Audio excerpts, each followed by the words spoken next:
why your government spends more, takes more, and does less. In this explainer, we'll look at how state capacity, legitimacy, and the welfare state interact, and why governments often expand spending, taxation, and support, even as their ability to deliver results appears to decline. By the end, you'll have a clearer way to interpret welfare expansion in the context of broader system limits and trade-offs. The welfare state is a system in which the government provides income support, services, or guarantees to individuals and households in order to manage social risk.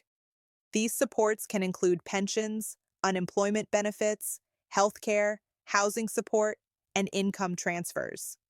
At a systems level, the welfare state is not just a collection of programs. It is a mechanism that redistributes resources and ensures citizens against economic instability, unemployment, illness, and old age. Most modern states operate some form of welfare system. The question is not whether a welfare state exists, but how large it becomes, how it is financed, and what role it plays in maintaining social cohesion and legitimacy. At a basic level, the welfare state works by separating social stability from direct economic outcomes. In a market system, people's security depends largely on employment, wages, savings, and family support. When those mechanisms work well for most people, the state can remain relatively limited in scope. But when economic outcomes become volatile, unequal, or politically sensitive, that link becomes unstable. This is where the welfare state comes in. Instead of allowing economic shocks to translate directly into social unrest, the state steps in as an intermediary. It smooths outcomes by transferring resources across groups and across time. In effect, the welfare state buffers society against risk. This buffering has two important system effects. First, it reduces immediate pressure. Unemployment, illness, aging, or economic downturns are less likely to turn into mass instability. Second, it changes the relationship between citizens and the state.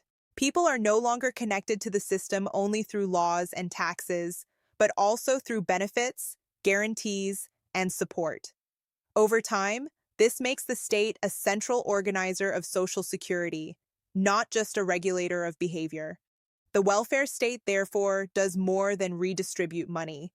It reshapes where people look for stability, increasingly toward the state itself. This is one reason welfare expansion is often politically attractive. It provides visible support, reduces short-term pain, and signals that the system is still functioning, even when deeper structural problems remain unresolved.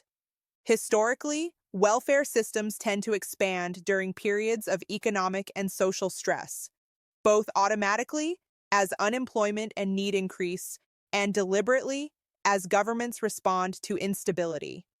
That pressure usually appears in three areas at once. First, state capacity becomes unbalanced. The state often finds it easier to extract resources through taxation, regulation, and compliance than to convert those resources into effective services and infrastructure. People experience this as a system that takes more than it delivers. Second, legitimacy begins to erode. When outcomes feel unfair, inefficient, or unresponsive, trust in institutions weakens. Citizens become less willing to accept costs simply because the system demands them.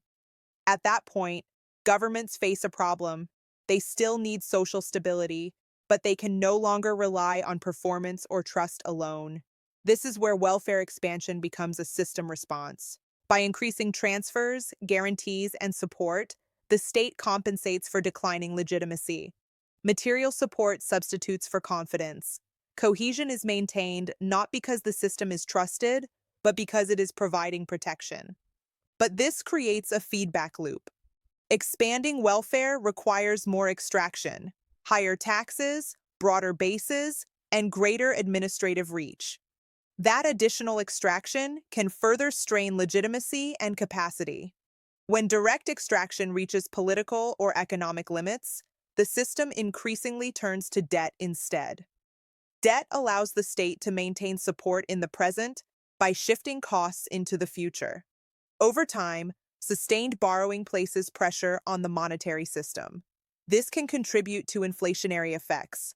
Inflation reduces the real purchasing power of money, including tax revenues, wages, and public budgets. As prices rise, the state must spend more just to deliver the same level of services and benefits. That means its real capacity to extract and deliver declines, even if nominal spending continues to grow. The result is a second reinforcing loop. Limits on extraction lead to debt. Debt contributes to inflationary pressure. Inflation weakens real capacity. And weaker capacity increases reliance on welfare and support. Together, these dynamics help explain why governments can grow larger while appearing less effective. The welfare state expands not because the system is strong, but because it is attempting to remain stable under increasing strain. There are several signs that the welfare state is no longer just cushioning shocks, but is becoming a central stabilizer of the system itself. One is persistent expansion. Spending continues to rise not only during recessions, but also during recoveries. Another is financing strain. Taxes increase, new fees appear, or debt becomes a permanent feature rather than a temporary measure. A third is administrative complexity. Programs multiply, eligibility rules become harder to navigate, and delivery feels slower or less effective, even as spending grows. You may also see inflation playing a larger role. Benefits require frequent adjustments, costs rise faster than revenues, and real purchasing power becomes harder to preserve. Finally, welfare becomes central to political legitimacy. Promises of protection, subsidies, and guarantees shift from emergency tools to baseline expectations.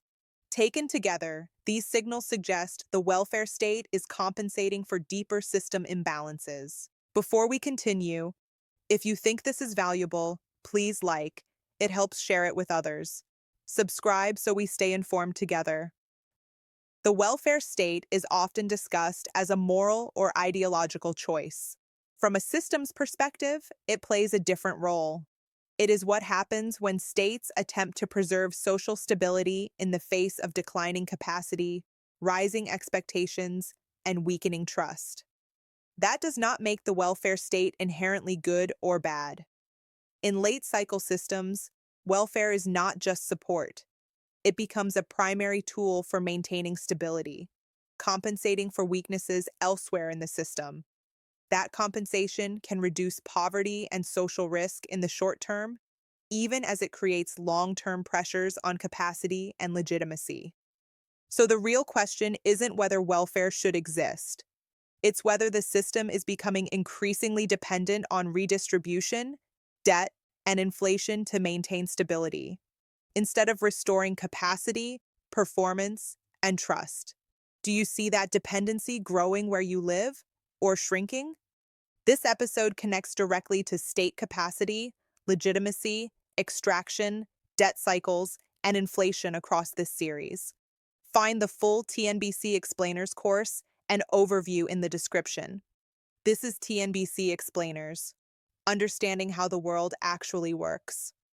The welfare state is part of TNBC Explainers Module 2, Power, Governance, and the State. TNBC Explainers is a growing YouTube course. New concepts are added over time.